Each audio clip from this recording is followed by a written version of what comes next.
welcome back, welcome back to episode 2 of Cooling with Coach Breeze, brought to you by EBO Beer Butter. I am, of course, your game day drip coordinator, Coach Breeze, and today we got a lot of stuff to talk about, y'all.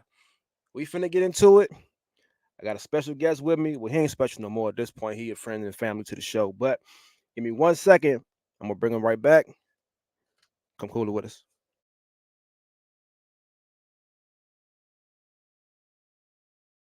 And we back. So the moment you've all been waiting for, some of y'all, I guess maybe.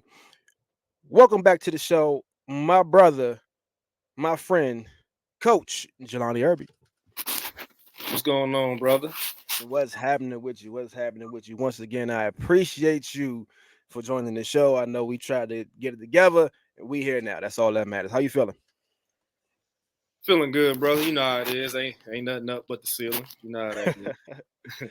Love to hear it. So last time was more of like a formal interview, kind of getting to know you, who you are, what you do, and all of that kind of stuff. Today, we just finna run down a list of stuff, and it's just gonna go how it goes. We got it's a lot of stuff going on in the world of sports right now, specifically football, with everything literally, no pun intended, getting ready to kick off. So here we go.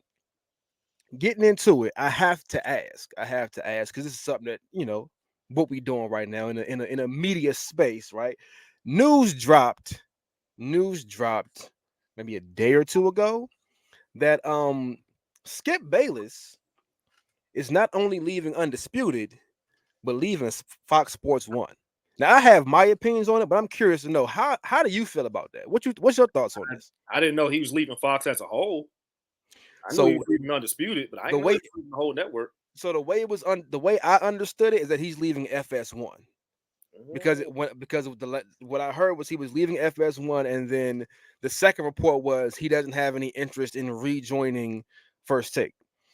So again, I have my opinions and my beliefs on it, but you my guess. You can have the floor.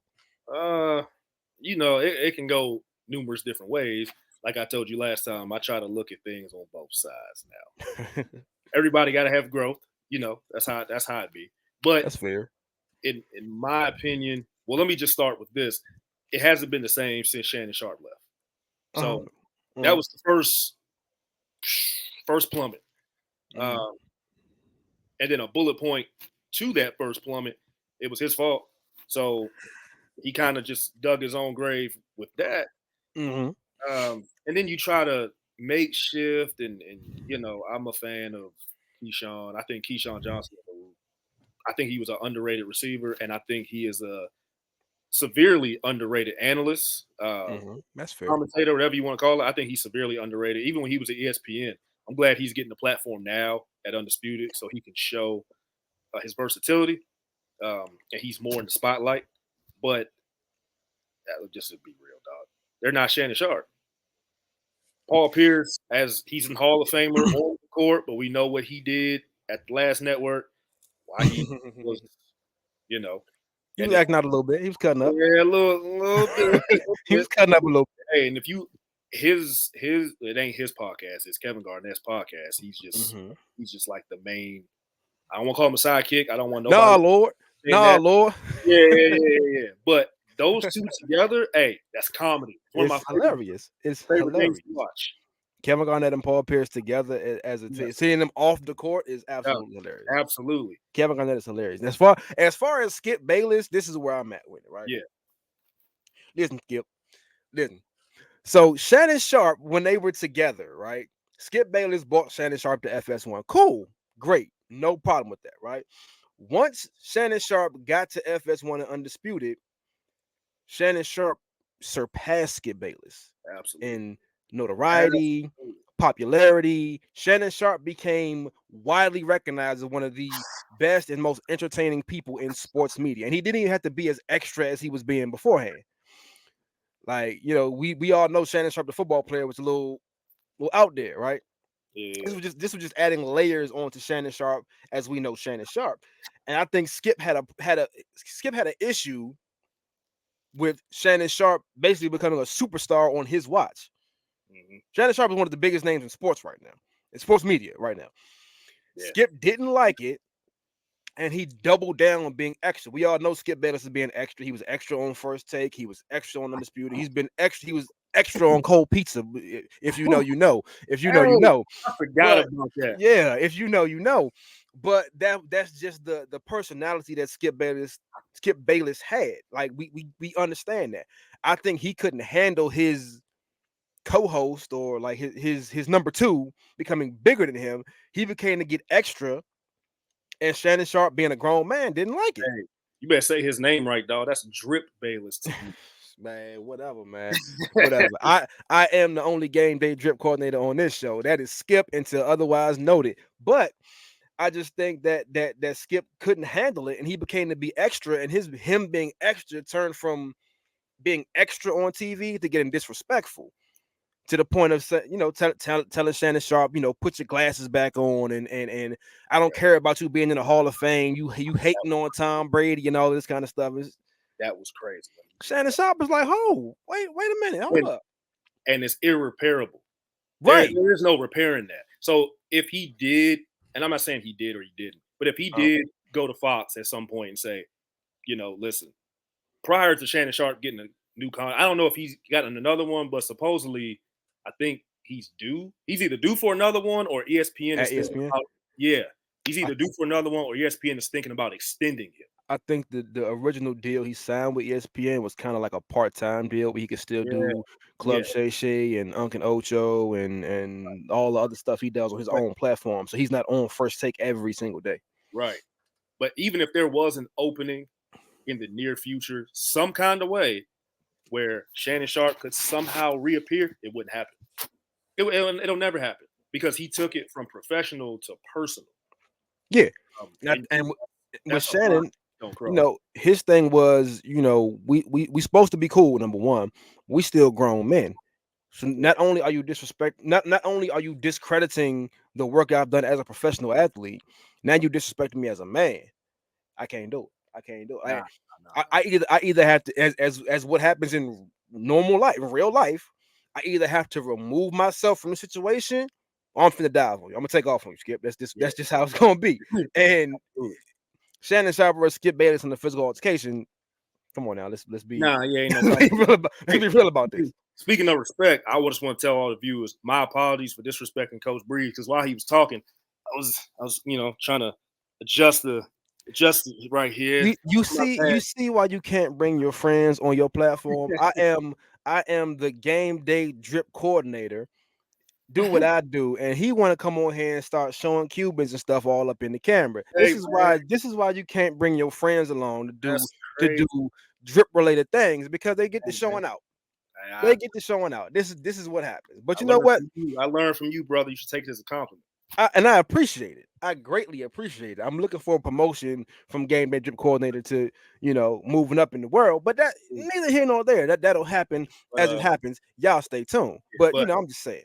To finish, to cap this off, it went from professional to personal, and you could see the progression of it throughout the show. It was here. I don't even think it went from, let me make sure I'm right in the camera. I don't even think it went from here to here.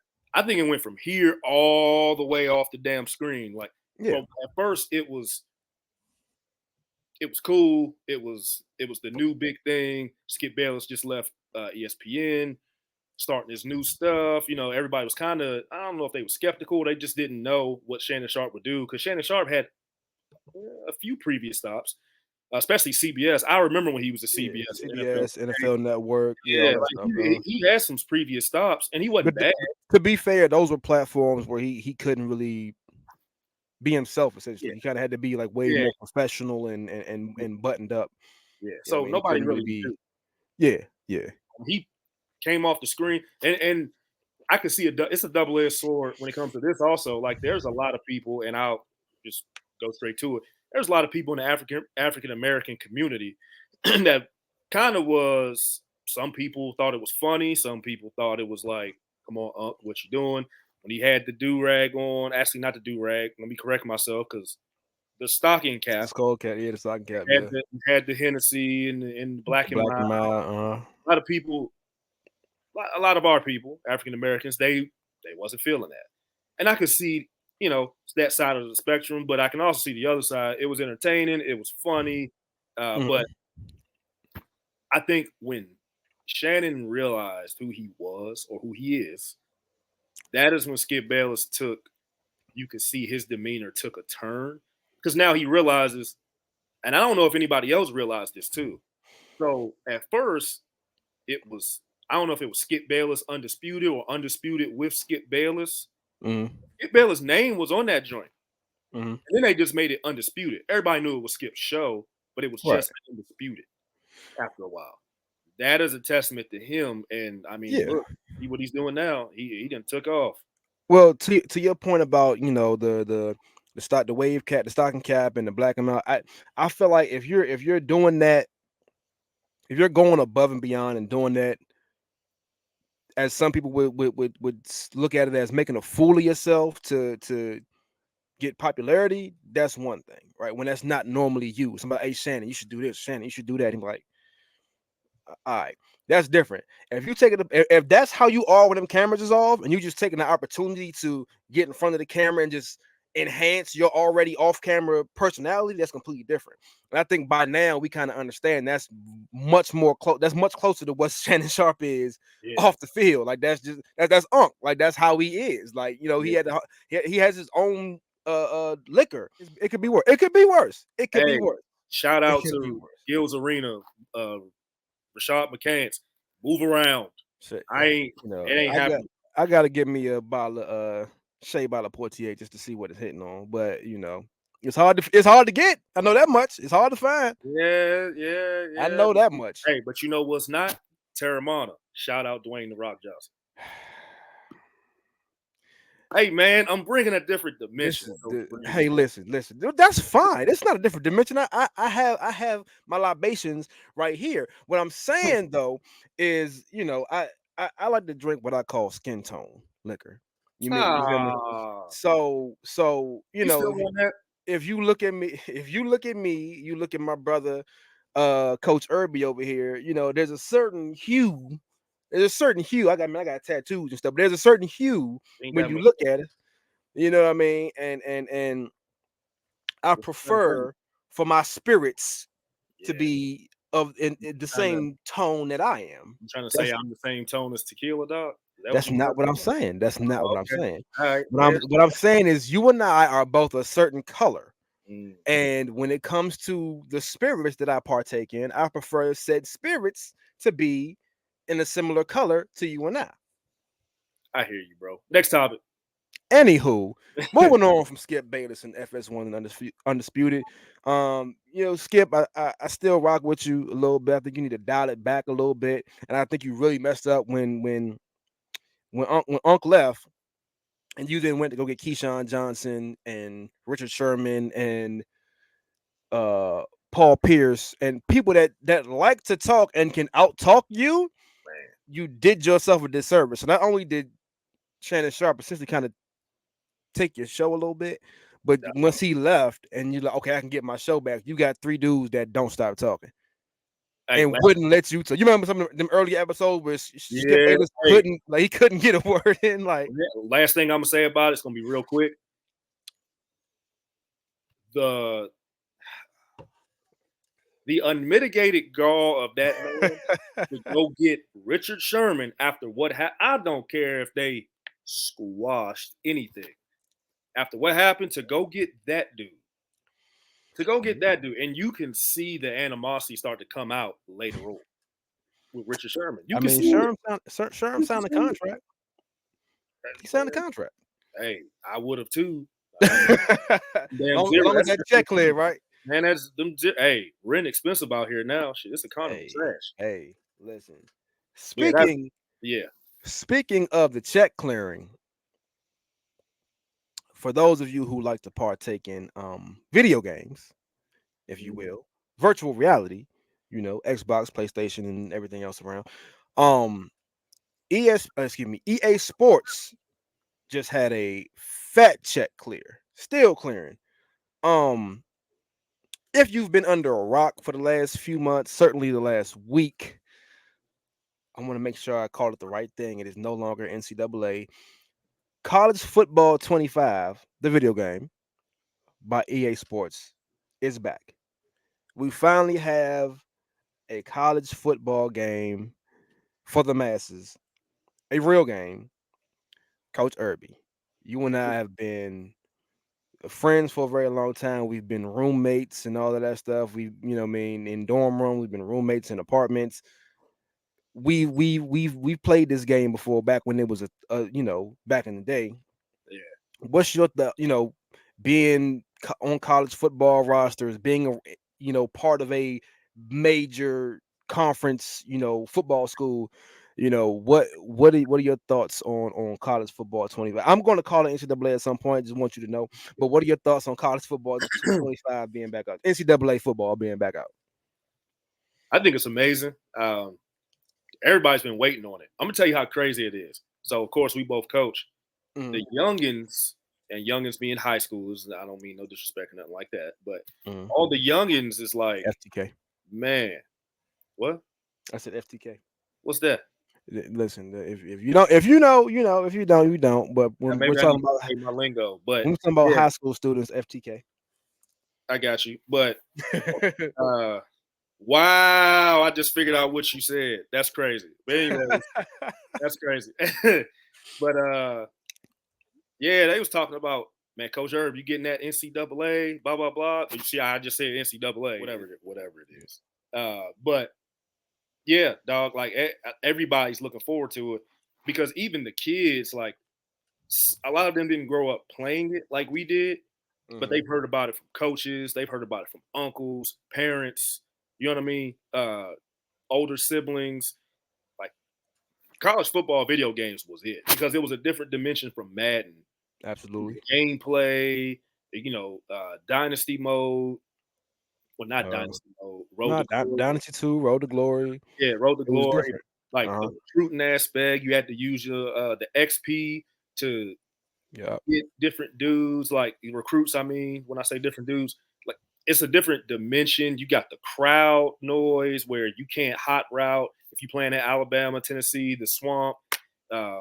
It just depends. The lines get the squiggly. Like it's different. And in Madden's still cool, but NCAA at their peak, both of them. If somebody said you had to pick one to play for like a week straight, I'm playing NCAA. Like easy. I'm playing NCAA easy because then I can recruit people. It's more than just that. And I heard in this new game, because I don't have it yet, but I've been looking at stuff online. Like you got to keep your GPA up to be eligible. Like it's real stuff. Now I'm assuming they'll have what'll be really cool. And I don't know anybody out there can, help I've played it. this. I've played it. So you played it. So do they have like you got to take exams and all that, or they simulate that? They simulate. Yes and no.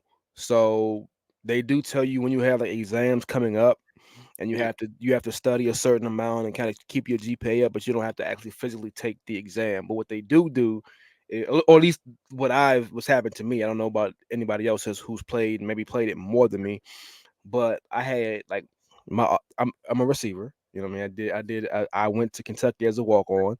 In my road to glory on purpose, by the way. Speaking of which, anybody that gets this game on road to glory, don't do underdog.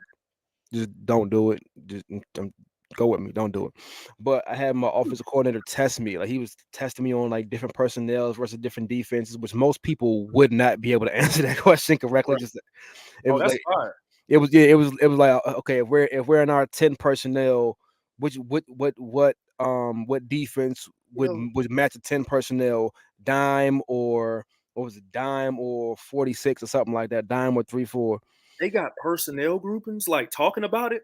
Yeah, and when I playbooks, but I mean like but like to you, it actually it said if we're in our 10 personnel, what defense would match our 10 personnel.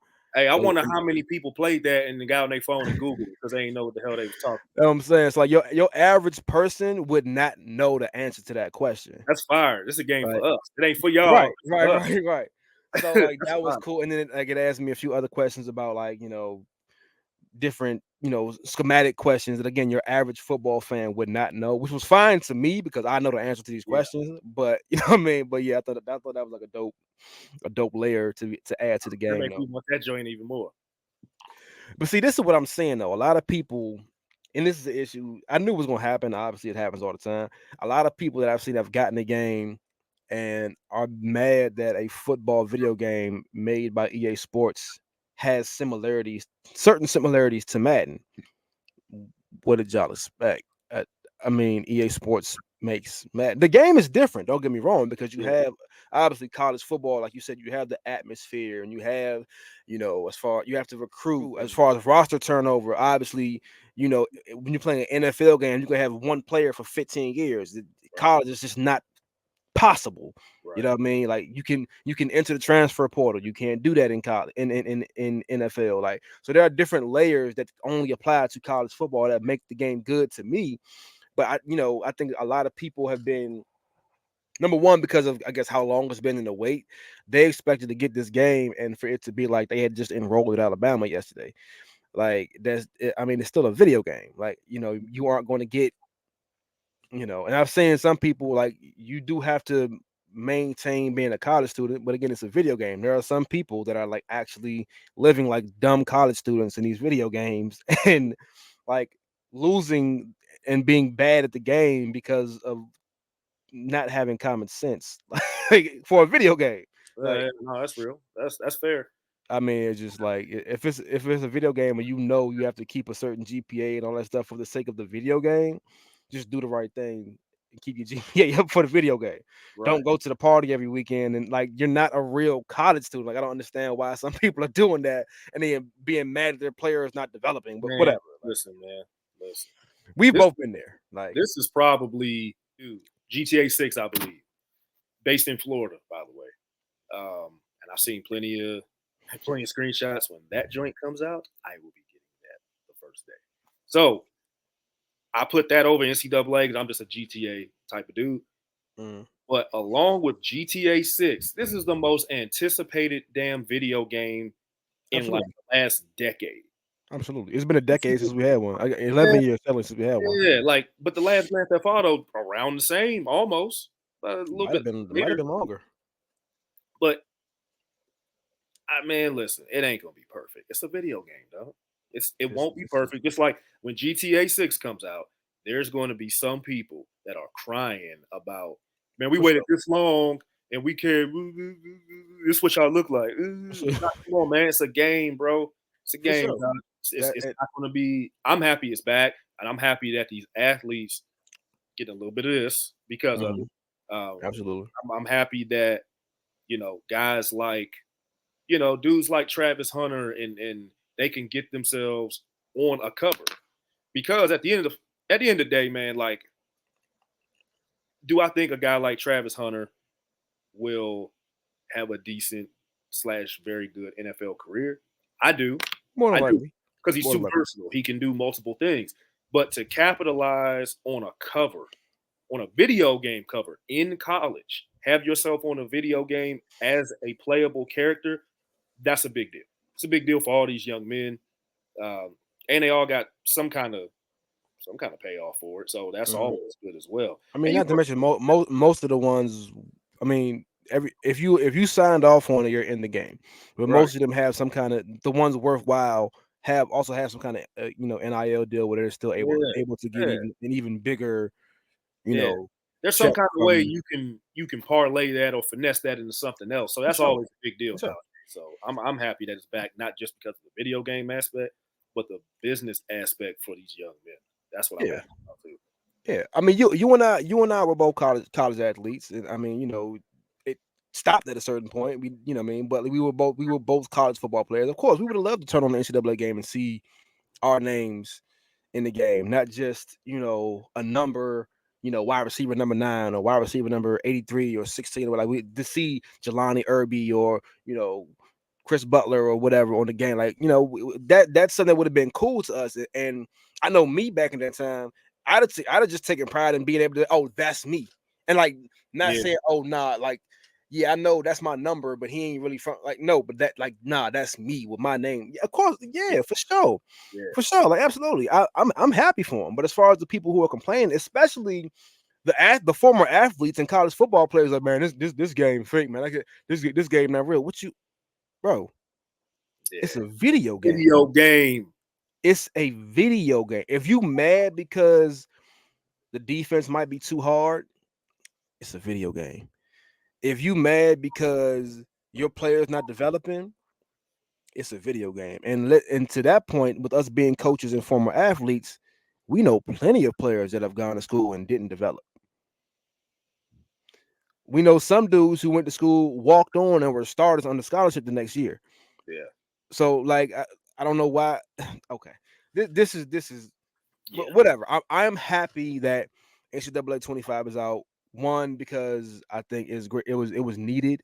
You know, Madden had gotten stale for a long time because football wise, there's no competition for a football video game. So I think it's something that was needed. But also, I think these kids, the ones who are in college, deserve the opportunity to, you know, some of these kids, a lot of these kids, let's be real, will never sniff the NFL. Yep. Like, your Travis Hunters and Quinn Ewers and Dylan Edwards and all these other guys that they'll be fine, right? More than likely they'll have NFL opportunities, right? The majority of their teammates will not. If you look at a Colorado roster, with all the recruiting that Deion Sanders has done, they didn't have one kid get drafted last year, if I'm not mistaken. Like, on their current roster, you look at Travis Hunter, Shador Sanders, maybe Shiloh Sanders as like guys that we feel like will be in the NFL one day. After that, you got to kind of scratch and claw a little bit to see, okay, who, you know what I mean, who else on this roster has legitimate and is a legitimate Yeah. NFL prospect. And Yeah. You gotta let the season play out to see who's going to. right. And to that point, Shiloh may not be an NFL player. Like, you know what I mean? But whatever, that's getting a little bit deeper in the woods. But again, like, so these kids deserve that opportunity to be like, oh man, that's me. That's something that they'll remember and can take with them, you know, moving forward. You know what I mean? But to that point of Colorado's defense, right? And the NFL aspirations and the players that have played on that defense. I want to ask you a question. As a coach, former player, you actually saw Colorado live last year in person. Um, there was a gentleman, a young man last season on Colorado's roster, the number one cornerback recruit in the country. Number one, meaning he was the best. And obviously, you think about it, as a cornerback, what better person to play for than Deion Sanders, right? Yep. Cormani McClain. Mhm. Now, when Cormani McClain, I forget his high school, pardon me, but when Cormani McClain came out of high school, I believe he was originally committed to, I want to say, Miami. Miami. Okay, I knew it was somewhere in Florida. He was originally committed to Miami, which, as a Florida boy, if you know about Miami, you know how big of a deal that is for somebody from Florida to commit to Miami. At least what it once was at one point in time. Now maybe not so much, but what that used to mean. He says, nah. He commits to Miami and says, you know what? I'm going to Colorado. I'm gonna play for Coach Prime. As a defensive back, I cannot blame you, right? There's not a better person for a defensive back to, want to idolize than Deion Sanders. He goes to Colorado and basically doesn't play. For the most part, he doesn't play. And as the number one cornerback recruit for Deion Sanders, people expected Travis Hunter 2.0. That's what people expected from Cormani McClain. And at some point, you start asking questions. Well, hey, Coach Prime, why is Cormani not playing? What's the problem with Cormani? He's the number one recruit. He's on this defense, a defense that, by the way, is not necessarily locking people down. Why is he not on the field? Coach Prime comes out and says, well, Cormani's issues are on Cormani. Cormani will play when Cormani decides he wants to play. Basically alluding to the fact that Cormani McClain is not putting in the work. He's not doing what has been asked and required of him to get on this football field. All right. So am I spot on so far? Keep on going. So It's more, but keep going. oh yeah. So this has now been a public statement. Somebody asked a question publicly about Cormani McClain, which some coaches would say, when the time, they'll play it off somehow. Deion Sanders said no. When Cormani puts the work in, then he'll play, and not a second sooner, barring injury. Cormani injuries happen, and at some point in the middle of the season, Cormani McClain has to play. Doesn't look great. You know what I mean? It doesn't look anything like the player that we thought we would be seeing, which again, a lot of people felt like Travis Hunter 2.0. You have Travis Hunter and Cormani McClain. Oh my goodness, nobody's gonna throw the ball in Colorado. Not the case, as we all know. And long story short, after the season, Cormani McClain decides to enter the transfer portal. And the day after entering the transfer portal, because of not playing at Colorado, he then puts out a video and tweets talking poorly about Coach Prime, Deion Sanders, Colorado, and his coaches at Colorado, his teammates at Colorado. Then goes on to commit to the University of Florida. And now he's at the University of Florida. People say, okay, well, maybe just, Coach Prime, he asks a lot of his players. He has a certain standard, and maybe Cormani just wasn't reaching that standard, but he wasn't actually failing at what he was doing. And now, as we're into the summer, where teams are preparing for their season, there are rumors going around, they are just rumors. I cannot confirm nor deny this because I do not know. But a senior writer that covers the University of Florida football team came out and basically said that everything that Coach Prime had said was plaguing Cormani at Colorado has now followed him to Florida. He's showing up late to practices. He's showing up late to meetings. He's missing meetings. At one point, saying Cormani was not forced because you can't force anybody to do anything. Cormani was disciplined, and they told Cormani he had to come to an additional early workout as punishment for missing another workout. And Cormani McClain came late to that workout. And it got so bad that they said, you know what? Clearly punishing Cormani is not getting the job done. So guess what we're going to do? We're going to punish the rest of the team for Cormani messing up. And it still didn't fix the issue. Now, as a former player, as a current coach, high school, college, you've played professionally, please help me figure this out, because the young man is clearly missing something, and I feel like Cormani McClain has all the physical ability in the world, and he has the ability to change his life and his family's life forever. He can't get out of his own way. Tell me if I'm wrong. You are not wrong. So here's my take on it. The bottom of the screen here says, is Cormani McClain the problem? So I'll answer that first.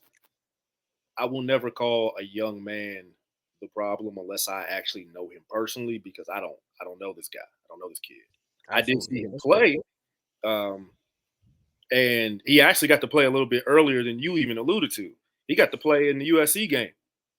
That was what, week 3, 4? Yeah, it was early on. He broke up a slant, I believe. Now, correct me if I'm wrong, but he broke up a slant. I want to say close to the end zone, in the red zone, maybe. But he ended up playing a little bit. So I won't say he's the problem, but there's this thing called a mirror, and my man needs to find it. Because Deion Sanders is without a doubt, there's no argument, he's the greatest cornerback in the history of the sport of football.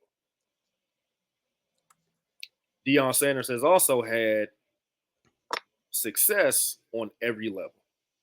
Little League, high school, Division I FCS at Jackson State.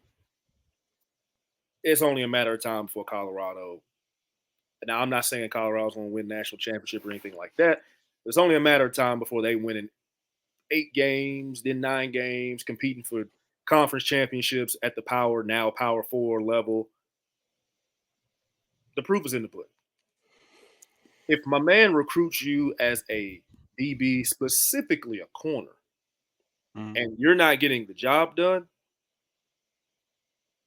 and it's strictly because of you and your habits, the lack of want to, the lack of initiative, the lack of attention to detail, that probably is something you need to look in the mirror and, about. But I won't say he's the problem, because he's super young. And nowadays, there's so many more options to play. As you alluded to earlier, I played some professional ball, not the NFL, but there's so many different avenues to play professionally now, different leagues and things of that nature.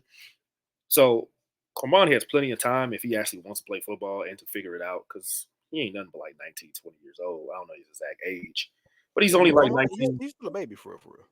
Yeah, he's 19, 20 years Respectfully, old. respectfully, respectfully. Right. No, I mean, it is what it is. So he's got time. First of all, I don't know who's in his corner, who's in his ear, but whoever is his people's, let's go, urban community talk, right? If Cormani McClain has some OGs, Mhm. they need to grab a hold of them and say, "Hey, brother, this ain't it. This ain't it. You was with Deion Sanders as a corner, number one corner in the nation, Mhm. and it didn't work out. And the reasons that it didn't work out, in Deion Sanders' exact words, the tiger don't change his stripes just because he changes his environment. The stripes is going to always be there." Right. And when he said that, I'm pretty sure Cormani was in there. I'm pretty sure other players and just other subjects in life in general were a part of what he said. But I'm pretty sure Cormani was in that. You know what I mean? Yeah, for sure. He just wasn't trying to put his name out there like that. He, in a way, I kind of feel bad for Dion a little bit because he was trying to protect the kid because he didn't want. Because if you realize, if not realize, but if you notice during the season, a lot of people kept asking about Cormani this past Yeah. off season before he transferred. A lot of people were talking about, where's Cormani? Like we haven't seen him. Blah blah blah. How's So, Cormani doing? question before you finish that thought, real quick. If you remember, you went to the game in what, week 2, week 3 of the Yeah, season? Colorado State was so they had TCU. They had week 3. Week 3. Okay. Did Cormani dress that game? Do you remember? Do you remember? I think he did. Okay. I don't know if he Just, played or I don't know if he actually got on the field that game or not. I don't remember. no, I was legitimately just wondering because Yeah. as a college athlete for like a Power 5 school, everybody doesn't travel. That's a road game. Everybody doesn't travel. No. That was a home game. That was a home Oh, game that for was Colorado. over. That was a home game. Okay. So for road games, everybody doesn't travel, and then for home games, everybody doesn't dress. So I was just wondering if he actually dressed out for that game. And so Yeah. Oh no, I'm pretty sure he did dress. Did he get on the field? I'm not quite certain. if he But did, it wasn't enough to note. But right. go ahead. My bad. No, you smooth. But I try to err on the side of caution when I talk about stuff like this because I don't know the kid, and I'm just Yeah. at the end of the day, we're all going off hearsay because we're not there. But first of all, let me just that's another thing to touch on. You were the number one corner in the nation, right? You leave Dion. I mean, that's to each his own. You go back Mhm. home to Florida. Cool. But you go back home to the University of Florida and you are now a preferred walk on. You're not even on Scott. You went from being the number one corner in the nation to being a preferred walk on in less than a year and a half. Well, at that point, he got a bad book following him. At that point, Hey, my thoughts exactly. So Mm. that now makes me believe that there's a there's a narrative following him behind the scenes with college coaches around the nation. Yeah. I even saw his high school coach say something months ago, saying So about how Cormani never really had to work like that right, because he was just talented. His high right, school coach said that. right. So So yeah, it's a slippery slope. I just hope he gets an opportunity to change, or I don't know. And hopefully it doesn't come to this, but it may end up being a situation, not may, if he doesn't shape up, it could end up being a situation where he ends up gone from the University of Florida as well, mhm. and he drops down to either D1 FCS or even D2. And then it's like, hey, dog, you better figure it out, or you're not going to be playing football too long. Because you know as well as I do, the number one corner in the nation, most young men, especially young men that are struggling a little bit, they get the dropping down levels.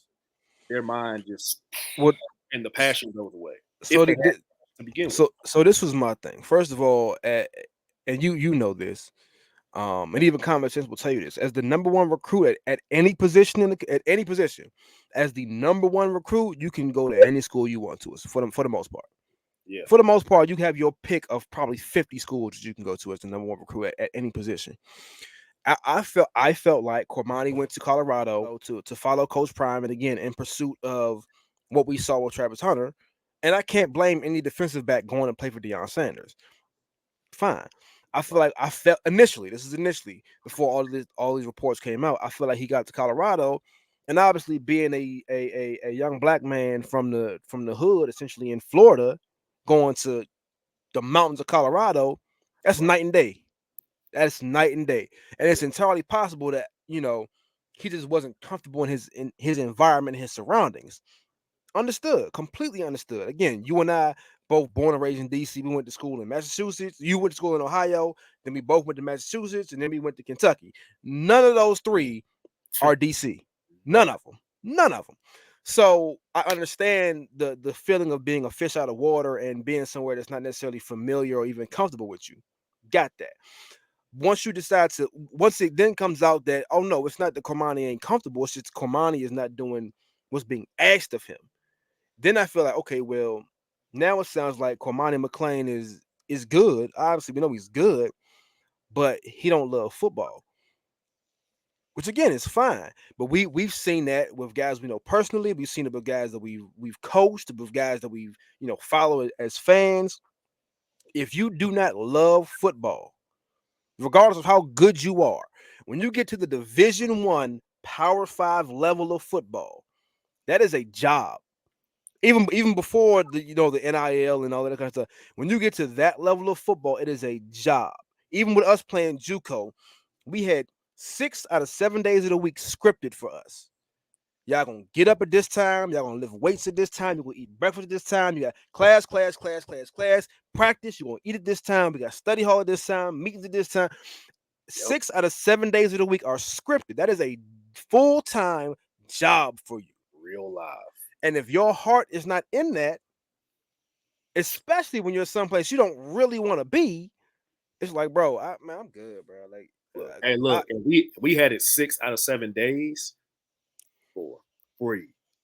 We absolutely nothing. ain't getting paid a damn thing. We was in debt doing Hey, that, man. Like, and he was getting broke off. In it, my right. bad. I gotta get the camera right. He was getting broke off Hmm. the NIL. Yeah. So that's definitely another challenge too, and that's a whole nother topic we talk about another day. The whole NIL But thing. But yeah. yeah, I hope it doesn't take for him to fail at Florida as well.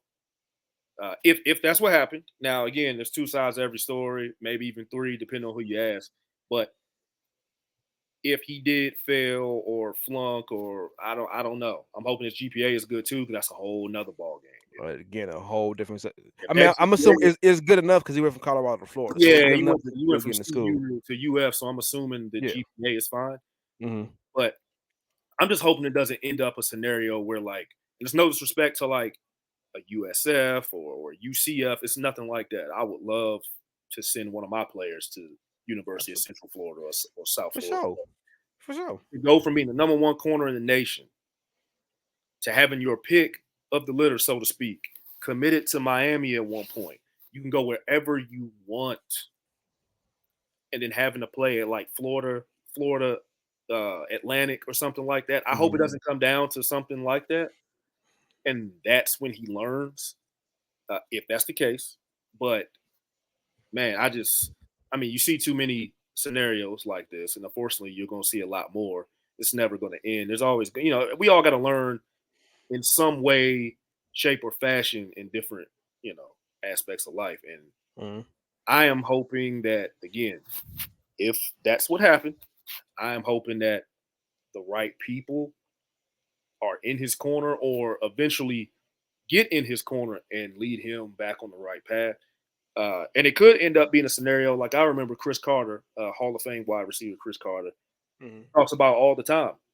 He always talks about the greatest thing ever happened to him was the Philadelphia Eagles cutting him. Cutting him. Mhm.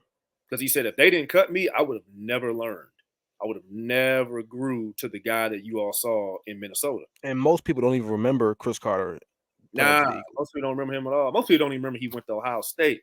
Like, they don't remember none of that. But They that's remember him with the Minnesota Vikings. But if it was not for the Philadelphia Eagles letting him go, wouldn't even know.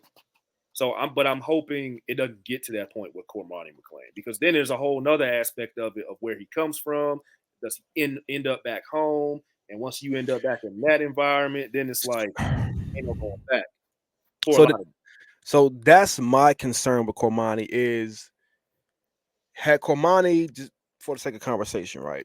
Had Cormani gone to Maryland or Virginia Tech or something like that, as a preferred walk on, had he gone to one of those schools, a little bit of a different conversation. But now you're going as a preferred walk on, damn near in your backyard. All your family can get to you, all your Yep. friends can get to you. Being where you're from, people you don't like or have a problem with you can get to you. All the potential, granted, your support system is right there, but at the same time, all of those negative influences are also right there. And now you aren't on scholarship. You've already shown that you probably really don't love your heart ain't really in this. Your pockets might be in this, Yeah. but Yeah. and physically you're capable, you're good at it, you're capable of doing it, but your heart not in this. And again, at that level of football, what's being asked and required and demanded of you, You gotta want it ain't enough. Like, being good ain't enough. It can skate you through here and there. Some people are fortunate enough to be good enough where they can get through and understand what's being asked of them, where they can become NFL players and good NFL players, and then your motivation is the money. But a lot of people, we've seen plenty of guys with Division 1 ability. Some of them never even sniffed D1 football teams because they heart not in it and they're not good enough.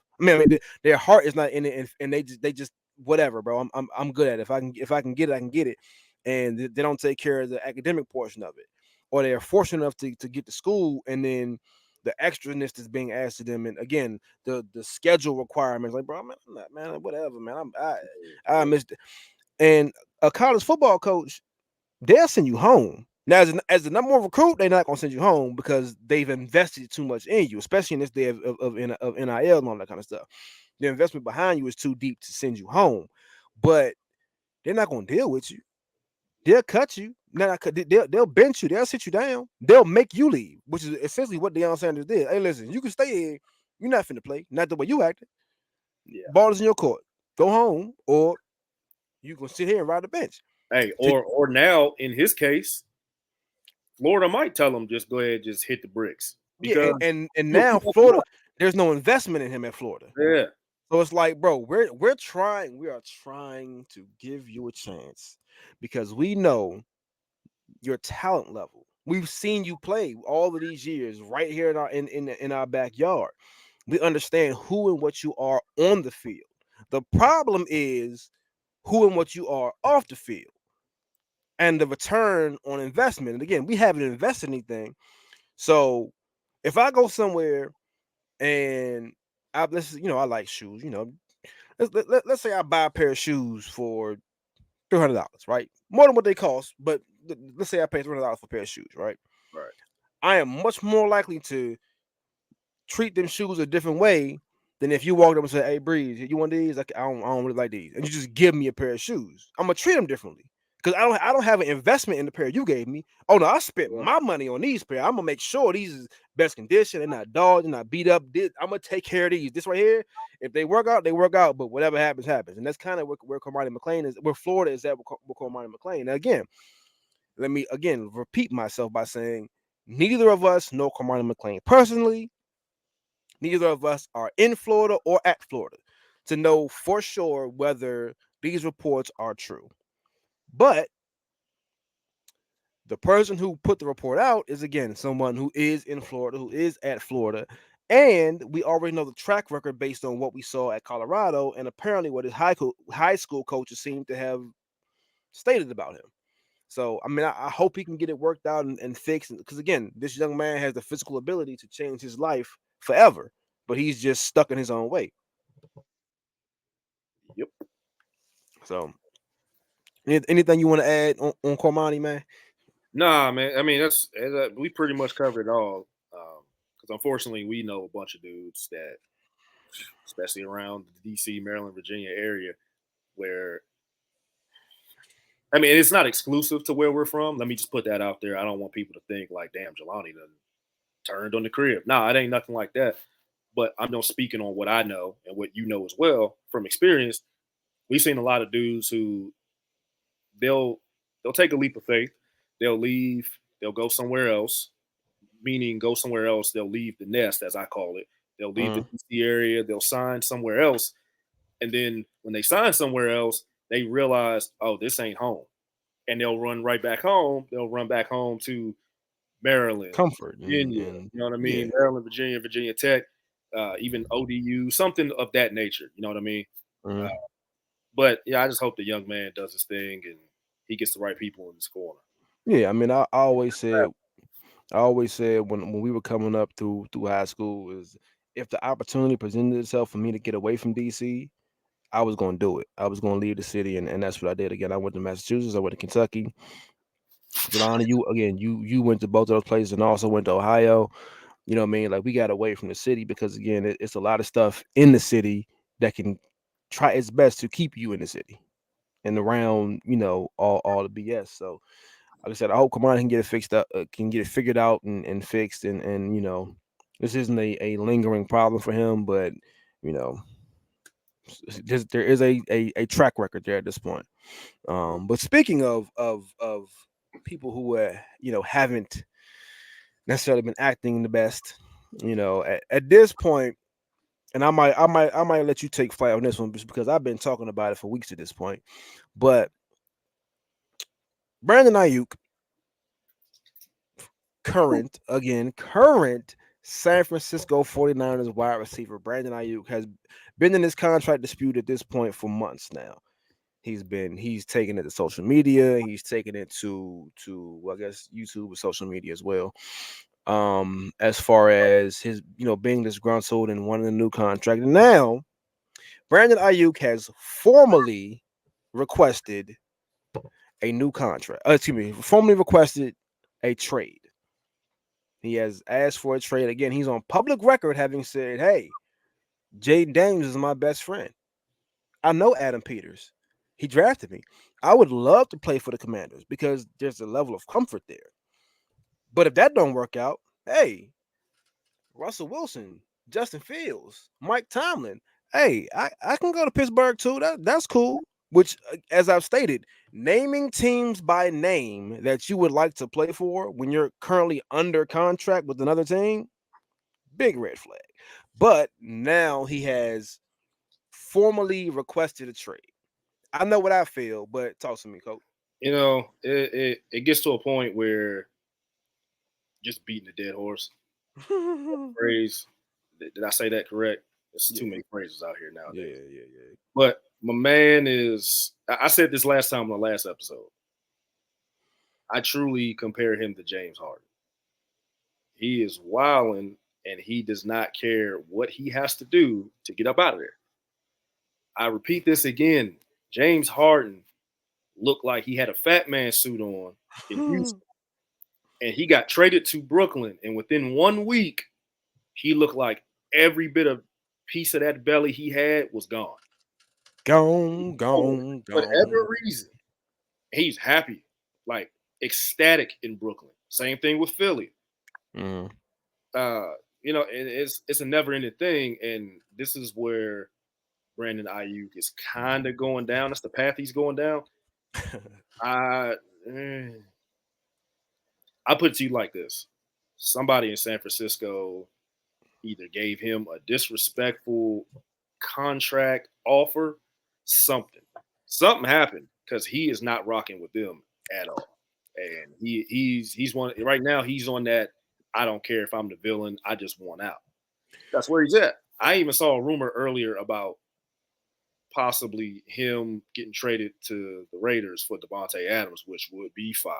That Not would gonna be happen. crazy. But Not gonna happen. here's what's crazy. And if that did happen, the joke's on him because now Devontae Adams is about to go cook in Kyle Right, Shanahan's system right. better than he ever could. And that's no disrespect to Brandon Ayuk. Devontae Adams is a whole other beast. It's the better But player. yeah, whole But other beast. But but that's but how I look at it though. this has always been my thing. And I will continue to be my thing. Is leverage, right? It's not like Brandon Ayuk is under contract, and at this point, training camp starts Next week, put a pin in that. We'll circle back to it. But training camp is not even around the corner. It's at the end of the block. We on the same. We at this point we on the same block as training camp. We ain't even got to turn the corner no more. We almost there, and like rosters are set for the most part. This team does not have to trade you at this from this point until February. Everything that we do is mandatory. If you decide to skip or miss it, that is your fault. And guess what? You will be fined for it. Yeah. So you not only are you asking them for more money, but you're giving them the right to take money from you. Now, again, I am not against any player trying to get their money and what they feel like they are worth. Now, some people greatly overvalue their worth, but if you feel like that's what you're worth, who am I to tell you you wrong? Now, society and life may end up telling you that, but I personally can't be like, you wrong, you not worth that. Right. You feel like that's your worth, go see if you can get that. If I'm the 49ers, hey, if somebody feel like you worth that, I give you permission to go seek a team that will pay you what they want to pay you, and then give us what we want for you. If you can get what you want, we get what we want, hey, guess what? Enjoy. But you're under contract. And despite the fact that I support any and every player trying to get their money, per the terms of your contract, the moment that you begin to miss stuff that is mandatory, you are the one who's in breach of contract, not me. I mean, I have every right to fine you XYZ amount for missing mandatory football activities. And I'm not the bad guy. I'm not the bad guy. No, you're right. You're absolutely right. If you and I have regular jobs, right? If you wake up tomorrow and be like, yeah, I want more money, I ain't gonna go to work. Guess what's finna happen? If I'm mentally gone, Oh, you're using that loophole. Okay, that's a different loophole. Okay, pardon me. Ain't no damn loophole. It's I a don't loophole. want fear no more. This is not a healthy working body. We talking about football. Let's stay on this. But anyways, for the majority of people, you have a job to do. If you decide on your own time that I don't want to quit this job, I just don't feel like coming. Over a period of time, eventually you're probably going to lose that job. Oh no, I don't do that. I just get on Indeed while I'm at work. I may or may not do the same thing, but we're not talking about that. We're not talking about that. But yeah, like you have a contract, and there are things in your contract stating what is asked of you and what is required of you. And again, similar to the Cormani McClain thing, if you don't do what is asked of you, we have the right to then further discipline you. Yeah. And you don't have leverage. Like you can use Jaden Daniels in the Commanders. If I'm San Francisco, you can use Jaden Daniels in the Commanders all you want. Guess what? I don't care. You can show up or not show up. But what you not finna do is get paid. I hear you. I'm just saying these new guys, that's the term we're gonna use. These new guys, they do not care. They will act an ass just to get traded. They will do everything they can. Even look at, I know it's a different sport, but I use a lot of basketball analogies because they the kings of that. Look at what Clutch Sports did with Anthony Davis when he was in New Orleans. He was still on the contract, but they did everything they could. Like, hey, listen, when the contract's up, you ain't keeping AD. So let's see. Send him to LA, nowhere else. Don't send him to no damn, and I love him, but don't send him to no damn Wizards. Don't send him to the Pacers. Because I remember they were talking about Indiana, and Rich Paul asked that. He was like, don't send him to no damn Indianapolis. Lakers. Don't send him to the Clippers. But see, this is why basketball is different, though. This is why. Number one, NBA contracts are fully guaranteed. Absolutely. That means whether you like NFL, you have roster bonuses and you have incentives to reach. So I may sign a $50 million contract, but my guaranteed money might be 12.5. I gotta earn the rest of that. Yeah. So NBA contracts are not structured like that. If I sign for $50 million, I get $50 million. Whether you like it or not, I'm getting all of my money. And to that point, it's like, well, listen, I'm getting paid regardless. If y'all don't like it, if y'all don't like how I'm acting, move me, trade me. I have leverage because you gotta pay me. In the NFL, we don't have to pay you. You have to do XYZ to get your money. That's why it's different. NBA players have permanent leverage because they have guaranteed contracts. Guess what? If I decide, my back hurting today, I'm not gonna play. You can't tell me it's not. Hit that Ben Simmons on him. You can't tell me it's not. How you gonna tell me how I feel? You can't. Oh man, we looked at it. I don't think there's nothing wrong. Yeah, I can't. I can't go today. I can't. I can't. Yeah. What? And you gonna have to pay me. My contract is fully guaranteed. Whether you like it or not, that money is mine. That's what you offered. That's what I signed for. That's my money. If you don't like how I'm acting right now, to your point about James Harden, trade me someplace else. Move me. Get rid of me. Otherwise, I'm gonna act how I want to act, and that's my money. So that's why NBA players can do that because they have guaranteed contracts. NFL players don't have that added leverage of guaranteed contracts where I can act out and act how I want to act, and you still gotta pay me. Nah, your guaranteed money got paid out the day you signed your contract. That 12.5 or whatever it was that you signed for, that's your guaranteed money. Everything outside that, you're gonna earn all of that. You're gonna come to these workouts, you're gonna catch these passes, score these touchdowns, and hit every single one of these bonuses and incentives on the path to the end of this contract. If you don't get paid. I hear you, Breeze A. Smith. I'm just saying, I'm just telling you what the hell they thinking. These new dudes No. don't care. These new dudes don't care about that. They just like, I'm acting ass, and what you gonna do? You need me. That's how they're looking at it too. I don't have a guaranteed contract like NBA dudes do, but I'm Brandon Aiyuk. You need me. Not realizing like they gave you a shot, just like they're going to give somebody else a shot because Kyle Shanahan's system. See, that's the difference. People, more specifically, I hate to even call us out like that, but us receivers, we don't think as a whole because nowadays we are kind of a dime a dozen.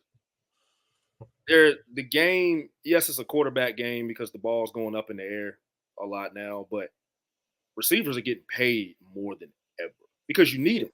If you are a top-notch route runner and you can, it ain't even about the 40 time. 40 time's great now. I'm glad a lot of people are understanding that. But if you are a top-notch route runner and they can put you at all four receiver positions on the field, smart player, hard nose, as Brandon Aiyuk is, you will get paid. The problem is there's another dude behind you like that now. Yes. At one point, if Terrell Owens was doing that, there, no disrespect, but Todd Pinkston ain't gonna cut it. Yes. Nowadays, Brandon Aiyuk, I mean, there's probably some dude we don't even know about that's running routes just like him, that's built just like him, physically built just like him. There's another dude in the draft coming out from somewhere that's balling.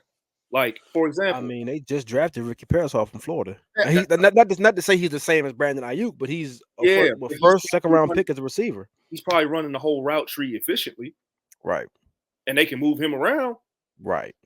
And he's probably faster. Maybe. So, but again, that's taken away from your leverage. And that was one of my earlier points. Is like, bro, they don't need you. I understand production-wise, depth chart-wise, you are the number one receiver on this team. Even with Deebo Samuel, you are the number one receiver. This offense also features George Kittle. About him. This offense also features George Kittle, who might be the second best tight end in football right now, behind Travis Kelce. This offense also features Christian McCaffrey, who's been the best running back in the NFL for how long now? Even when playing on the bad teams. And they can't pay all of them. Right. We have a quarterback in Brock Purdy that we may very well have to pay very soon as a quarterback. The most important position. Anyway. Like, we rock with you. We like you. Now, you got to work with us, though. Right. What he could do, and I don't know, behind the scenes, if they're smart, that's the play. If you're gonna go from it or go with it from a business standpoint, that's the play right there. Look, you already, they just paid Deebo, didn't they? Yes. Yeah. So you paid Deebo, Brock Purdy. Deebo, you paid Kittle. You paid Deebo. I keep messing up the camera. Deebo, Kittle. Did they pay C-Mac? I want to say Carolina paid him and they just picked up his contract. Well, he's going to be up soon. Yeah. He's going to be up for a new one. C-Mac, you got to pay them. Your quarterback is coming. You can't pay 5 dudes. Not to mention the linemen that you have. You got Fred Warner. all these other dudes on his defense. Like we have people to pay. This is Yeah, unfortunately this is a yeah, Super Bowl caliber team. right. And we saw with Sean McVay and the Rams, where Sean McVay went for broke, right? He backloaded all these contracts, and they Yeah, went and paid everybody they could pay to win the Super Bowl in their Super Bowl window, and they won the Super Bowl. And at some point, all these contracts gonna come up at the same time. yeah, and then And it's the Rams fell apart because they didn't have any draft picks. They had to trade away half of their players. Like you know what I'm saying? yeah, yeah. It's like it worked for the it worked. I'm gonna It say the worked. upside is that they got the ring, and Yeah, that's what we found. it worked. It worked. We got our ring in that window. Then we had to reset and reload. Right. And San Francisco, I think, is seeing that example. It's like we don't want to do that. Yeah, yeah. It's And actually bad. I think San Fran has more people to pay than the Rams did. They do, So but to my point earlier, if I'm them and hopefully they're doing this behind the scenes. That's the play though. You can't pay you got to pay everybody. You're not gonna be able to pay me. Y'all saying you can't. So if you can't pay me, understand that I'm gonna end up walking anyway. You might as well get something for me while my value's high. right, That, and that's, I that's don't the- disagree with that. I don't disagree with that, but there's a way you go about doing that. It's like, oh yeah, listen, he's wilding. number one, had that conversation behind closed doors. Hey, listen, when I'm here, I'm here. I understand that we got a lot. We've already paid a lot of people. We have a lot of people to pay, and this is a business. I want to be here. This is where I want to be. I want to win a ring and get paid here. But I understand that can't happen. Let me ask you a serious question. Talk to me. Not just football, life in general. Mm-hmm. You can tell by this damn look on my face. I'm about to ask you some. So, I'm here. Talk to me. in the year 2024, Yes. what is behind closed doors really? Does that exist? Yes and no. Yes and no. The Yes and no. Hear me out. Hear coach me out. football just like I do in high school. Hear Does me that out. exist? Hear me out. Hear me out. All right. Again, you and I both coach, right? Oh, Well, no, let me split it for you. okay. Should it exist and does it exist? Should with 100%. 100%. Does it? I think it still does exist. But hear me out though. Right. So Brandon Aiyuk, I do believe that there were closed door conversations that were had. I don't think he just jumped straight to social media and like, oh, they don't want me. There were closed door conversations, and maybe he didn't like the way those conversations went, but there were closed door conversations that were had. I feel like when he heard something that he didn't like is when he took it to social media. And now I understand the era of life that we live in, but that's a personal choice. You don't have to take it to social media. You chose to take it to social media. Right. I feel like that, and that's where, okay, you're disgruntled with the team. Now the team was looking at you like, come on, bro. Yeah. We already had to understand it. Like Right. we working on it. We working on it. Right. But now for you to take it to Twitter and TikTok and all that stuff, like now you try to paint us as the bad guy. But that's my point. That's where we at. And I hate it. The microwave generation. Everybody wants something quick right now. Right in the yeah. Nobody want to put it in the crock pot no more. Mm-hmm. Like that's just what it is. Like, and it's Yeah. unfortunate. Well, I won't say unfortunate because I sound like an old head saying that. But it is what it is. Like he decided to go this route because he knew this would get the attention. Essentially, this would piss some people off in San Francisco's front office, and he's going to try to essentially piss in San Francisco's Cheerios, and hopefully they're just like, let's just give it to him. He's a distraction. Let's get him out of here. That is the only play he has. So let me say this. Let me also say this. Because this part I haven't said. I do understand part of Brandon Aiyuk being disgruntled because he's on the last year of his rookie deal, I believe. And it's like, yo, I've been the best receiver on this team. I'm in line for a big contract, whether it's here or not. He ain't the best receiver, but go ahead. You know what I mean? But I've been the number one receiver. Not the best, but I've been the number one depth chart wise. I'm the number one receiver on this team because Debo does a bunch of stuff and George Kittle, cool, whatever, right? Yeah, got you. I do not want to go into my last season on a rookie deal and with nothing else set up for the future and risk getting hurt which I think that's a bigger issue. Is if I go out here week one playing on a rookie deal and tear my ACL, I'm not gonna get that contract that I earned, that I That's play real. for, that I deserve. So I understand that. But it's like, bro, I get you. I got you. You gotta work with me though. We don't this ain't Madden, but it's with the salary cap turned off. Like you gotta give us something to work with. Let us work it out. Because again, I know you're in line for a new deal and you've earned a new deal, but we got other people to pay.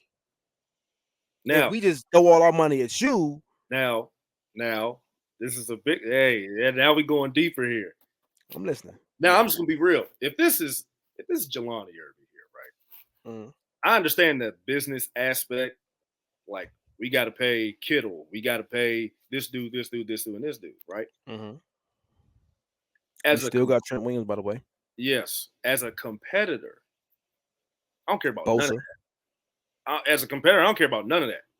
I hear you. I'm I hear that you. guy. I'm that guy. Pay me. I, Y'all threw me in this position when I shouldn't have been there, quote unquote, shouldn't have been there, and mm-hmm. I produced. Yes. Not many guys can say they were better than me, right? Yes. All around. So I don't care about none of that. I'm young. I'm flourishing. I'm not even nowhere near my prime yet, and I'm balling. You Mm-hmm. want me, or you want the dude over here with squeaky knees? You want the Tin Man? And we got all his knees up. We got all his collarbone. Like I'm just being real. That's how the I youngin is get it. probably thinking. I get it. Now, is it rational? Would it be rational for me to feel that way? Nah, but from a competitor standpoint, that's also another play. I'm young. Eventually, you ain't got that much long with this dude over here. But And, if and hold on, go one ahead, bro. last, Go ahead. and you could. I hope he wouldn't do this, but you got some dudes out here. They'll hit you with the, well, y'all mad at me, but Debo was doing the same thing. Y'all paid him. Now Debo wasn't doing it to this extent, but Right. Debo cried and went to the media, if you want to call that crying, quote unquote. Debo don't see this and be on the. But Yeah, but Debo didn't go on tour with, you know, CJ Stroud or whatever. Like, you know what I'm saying? He didn't make a whole, you know what I'm saying? Like I that's feel an like added layer to it. You know what I mean? Like I get it. I understand both sides of it, but like if I'm his agent, if I'm Brandon Ayuk's agent, I'm like, bro, you gotta chill out. Like chill nah, out. Like his agent probably with that. he probably in this day and age, he probably is. But I'm saying if I'm his agent, me, level headed, cool, calm breeze, right? Me, I'm like, bro, you gotta chill. Like I'm working on it. But if you going to social media, you going on TikTok, you going on Twitter, you making yourself look bad. I, Like, and for real, unless Jaden Daniels is my client too, I don't even care. Like, I care about the Jaden Daniels aspect because I'm a Commanders fan. But if I don't have a vested interest in that, as an agent, whatever, bro, do what you gotta do with Jaden. But like, it's like the way you're acting right now, chill out because now you starting to look like a diva, and a lot of teams don't like that. They don't want to deal with that shit. So it's like you're putting a negative light on yourself. We know you want a new contract. We know you've earned a new contract. But now, let's say the Raiders trade for you, they got you, they pay you. And I was like, all right, now 4 years from now, we're going to have to deal with the same thing again. Is he going to be on Twitter and TikTok and everything else? You know, if he has two amazing seasons and breaks all kind of records, is he going to want a new contract then? Like, you know what I mean? Like now it's like, okay, is this how Brandon really is versus is this Brand? You know what I mean? Like people in real life, they say when you get mad, that's when people see the real you. You can put up a front all day long, but when you get mad, that's when the you real you right about comes out. that. You That's right when the about real that. you right. So I think a lot of he's at this point running the risk of a lot of teams being like, oh, that's the real Brandon. This ain't quiet, chill out. Oh no, that's okay. All right. So now we understand what we might have to deal with. It's like, bro, I don't know if we want to deal with that. I know we can play football, but I don't really want to deal with that. But I don't want to potentially deal with that on the back end. Because what if we give him a fat contract and he don't live up to it? Now we stuck tied to this Yeah, I mean and the headache he may be. So that's it's always the different risk. layers to it. That's always the risk because I could say that about T. Higgins, even though you know how I feel about that. I feel like when T. Higgins moves on and goes somewhere else, he's gonna be that guy. But there's always still a risk that T. Higgins comes out of nowhere is like one of the biggest, you know, just dickheads. I guess. I guess that's the way you put it. You never know. I don't think he'll be like that, but you just never know. Yeah, but again, it doesn't. Like I said last week, it doesn't help that wide receiver is already viewed as a diva position. Like a lot of time when you talk about receiver and DB, teams be looking for a reason. Yeah, Prove to me why you are exactly the way I thought you've been this whole time. yeah, So again, as I've always stated, I want Brandon Aiyuk to get paid. He's earned his money, and I understand why he's frustrated. Furthermore, I don't think the Commanders will trade for him, whether it's formal or not, because the 49ers don't have to trade him. But if they do, if the Commanders were to trade for Brandon Ayuk, I'm all for it based on the talent and the player that what I feel like they'll be getting in return. But again, he's setting a danger. He's making himself look really bad to a lot of people, not just fans. 'Cause being real, if I'm trying to get my money, I don't care what fans think of me. But these front offices, these GMs, my future teammates, my current teammates, that's who matters. right, If they don't want to deal with me, I'm not going to get paid like I want. I'm not going to get the catches that I want, the receptions that I want. Now, obviously, both of us being receivers, we know one game we might get 10 targets. The next week we might not get none. That's just part of it. That's part of the game. That's part of hey, if you cooking this week, guess what's going to happen? The defense going to see that, and guess what? They're going to make sure you don't do that again. That's just kind of how that works out. But I mean, I hope he get his money. But he again, they don't have to trade him. They do not have to trade him. I don't care how formal of a request you put in. It could be a whole black tie affair that you request this trade. They don't have to trade you. But I just hope that he doesn't mess up his own money by the way he's been acting, trying to get it. yeah. We'll see. We'll see. Look, my prediction is that he will be a 49er this season, one way or the other. Because again, at this point, they can begin to find him if he decides to not show up. But yeah, we'll see. We'll see. Any last thoughts? Nah, I'm cool. Cool. So last thing to the point of training camp being right around, like I said, not even around the corner. At this point, we are on the same block. We can see it. We can see it. It's right there. It's. I look off in the distance and I can see training camp right there. Coach Herb, the season at this point, teams are beginning to report the training camp. Now for our team, it's still a few days away for like the official start the training camp. But there are several teams who are already at camp and have already reported. How you feeling about the season coming up, man? Commanders, correct? Just I be mean, football specific. in general. I mean, I know we're excited for football season to come back, but so football in general. But yes, the Commanders. I just got to see what that line looks like. The O line. That's the biggest thing for me. Because we have, I think, our collection of skill players, it matches up with a lot of teams. I won't say everyone, but our receiving core is stacked. Um, of course, Terry McLaurin, that's to me, most people say top 10 to be safe. I'm not a safe guy. So I'll say he's top five to me. Unbiased, I think he's a top five receiver because he could do Terry. everything. Yes. I won't even go top 10. I say he's a top five receiver.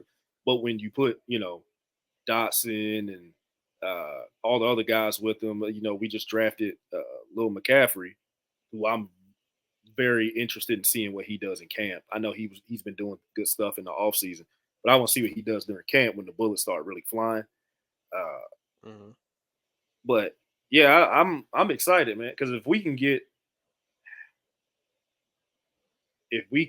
it, I don't want to say have Daniels be a game manager, but as a rookie, if we don't put too much on him and just allow him to just spread the ball out, he doesn't have to do too much. We can give him just a little bit of time. Hopefully, we don't run his ass too damn much because we've seen that story before with a rookie quarterback. Yeah, I would But admit design runs if possible. yeah, I just offensively, if that line can be just serviceable, they don't even have to be good. If they're serviceable, I think we got a shot to compete for a card spot. Excuse me, wild card spot. Will we get it? I don't know, but I want to see this season. I want to see us, fighting for that wild card spot. With it being 17 games, it throws me off. I keep saying stuff like 10-6 and 9-7, but if Yeah. we're like around that 9-8, 10-7 mark, that's what I think we should be shooting for. Um, if we don't get the wild card spot, I don't think this year is a failure. Next year, No. though, Okay. that's when them linemen will naturally start coming in. You'll be able to, probably front office will get their foot, not their foot wet, but their feet wet a little bit this year, Mhm. scouting and things like that. Get, understand what the OC is really looking for. That's a big question mark for me too with Cliff Kingsbury. I'm really interested to see what his offense looks like now that he's just an OC and not a head coach. So I don't know if that is a thing that, is he going to adjust more to, I don't want to say the modern day because he always kind of ran a modern offense, but I'm interested to see, is he going to run some stuff he ran with Kyler Murray, or are we going to see more Texas Tech, Cliff Kingsbury kind of things? I'm interested to see that as well. Hopefully we don't get in that thing and we pass happy and we leaving our quarterback back there in empty sets and you just there's no chips, the protection is very minimal. So the O line and to see what Coach Kingsbury does, that's what I'm really interested to see. I mean, I personally think that we're gonna see a different version of Cliff Kingsbury. When they built this staff, they didn't load it up with a bunch of guys from Dallas or a bunch of guys from Arizona, like guys, or a bunch of guys from USC where he's been at before. Like, there are guys from those places, but they did a good job of filling the staff out with people from different places. So I think when you talk about getting in this room and developing this offense and the defense for that matter, you have different opinions and philosophies from other places to where it's like, okay, we can kind of tailor this offense to what we want to do versus what we've done in the past. I don't they don't want to go into week one. Excuse me, they don't want to go into week one and look like the Arizona Cardinals or look like the USC Trojans or look like Texas Tech. They want to go and be the Washington Commanders of 2024. And I mean, I hope that's the case. That's kind of what they've alluded to this point.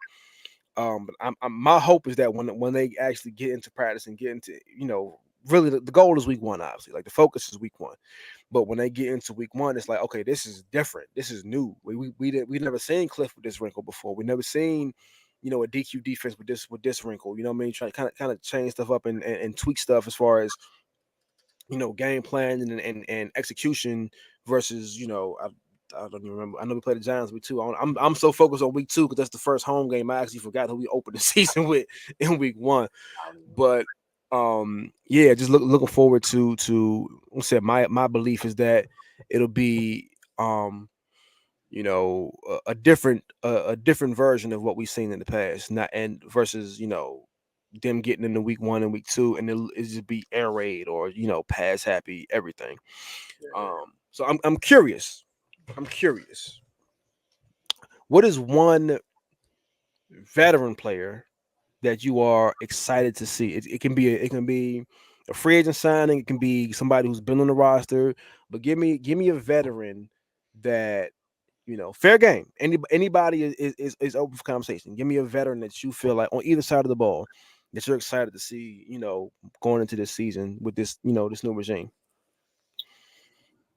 Dotson for sure. Because again, Terry McLaurin's top 5 for me. But Okay. we gotta take the pressure off of him. All this bracket coverage and it got to stop. And the only way it stops is if our other guys at least have a serviceable role. And that's point blank. It's just we got to have serviceable guys around him, and those guys also got to stay healthy. Like Terry's also very durable as well. Yeah. So we Yeah. talked last episode about Hines Ward. Terry to Mhm. me is he is of the Hines Ward type, the mindset wise. Now, is he as physical as him? No, I don't think anybody will. Any receiver in the game is as physical as him. I'm comfortable saying that. Yeah, but Terry, he is of that mold, but faster. Uh, Bigger. yeah, faster. I don't know if he's bigger. No, you talk because Hines was like 5'10". Oh yeah, he's talking about height. Yeah. Yeah, Yeah, height wise. yeah. Weight wise, I'm not 100% sure, but height, well, I Yeah. guess I mean, size wise, he's a big person. Though. Terry's sitting around probably like 195, 200. I think I Hines think is he's. definitely like over 200 for sure. I think Terry is listed as some as a little listed as a little heavier than that. I don't know. Yeah. But Terry is he's that dude. But if Yeah. we don't have serviceable parts around him, tight ends included, if we don't have serviceable parts around him on the perimeter, it's all for nothing. I mean, I agree with you on Jahan Dotson. I'm a lot higher on Jahan Dotson than a lot of people have been, and I know I think a lot of people really got down on Jahan after last season, and I don't understand why. He had a good. I do, but I don't. He had a good rookie season. He missed a third of the game, third of his games. I believe he led his rookie class in touchdowns. Now I know most of those were short yardage touchdowns, but leading in touchdowns is leading in touchdowns. This is including this is a rookie class that you talking about Drake London, Garrett Wilson, who else was in that class? Chris Olave, Traylon Burks, who whatever, Jameson Williams, who didn't play as a rookie. I think he played about 6 games, something like that as a rookie, four to 6 games.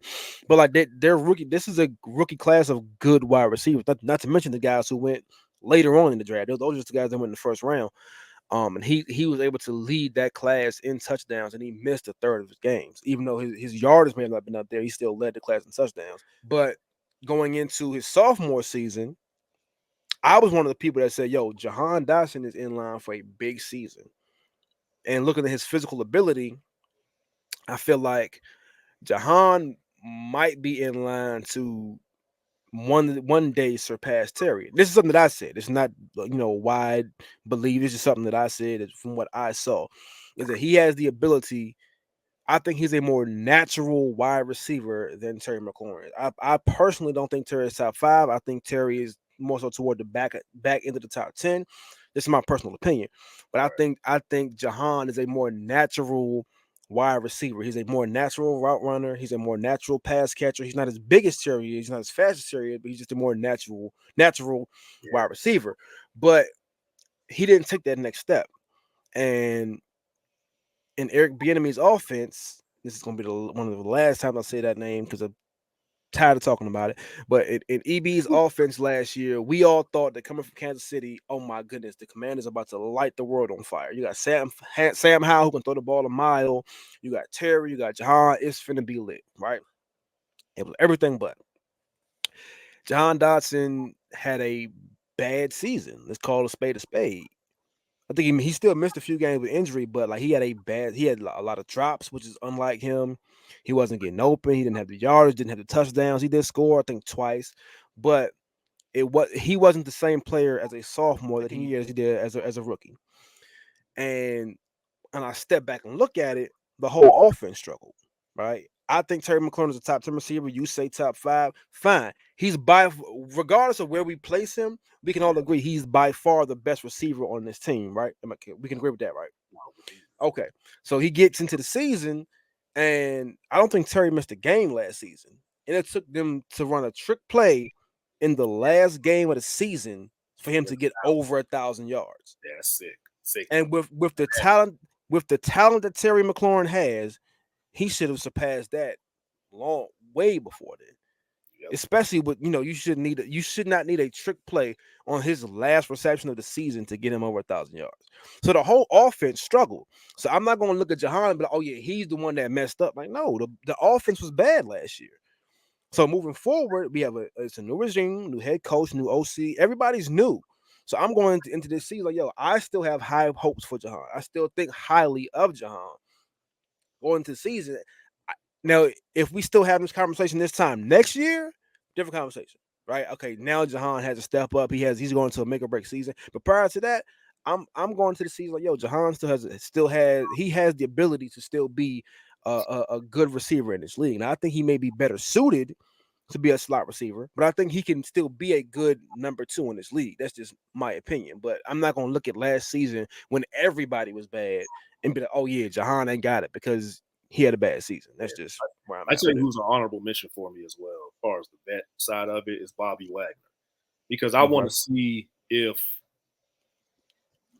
I'm hoping that this wasn't a feel good kind of signing, meaning I'm hoping that he comes in and yes, of course, he's a mentor. He's been doing this for a while. He's a Super Bowl champ.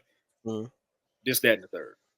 I'm hoping this isn't one of those things where he pops up at the crib and all of a sudden Bobby Wagner's pulling his hamstring every other. He's straining his hip flexor every other week, which is possible. I mean, father time is undefeated, Yeah. but I am hoping that he can give us one, even if it's just 1 year. He gives us 1 year of good, good solid play in the middle of that defense to run that defense, keep that defense where it needs to be. Even if he ends up, let's say, and I don't think this was going to happen, even if he ended up, we get to camp and he's a solid piece, but he's lost a step or two.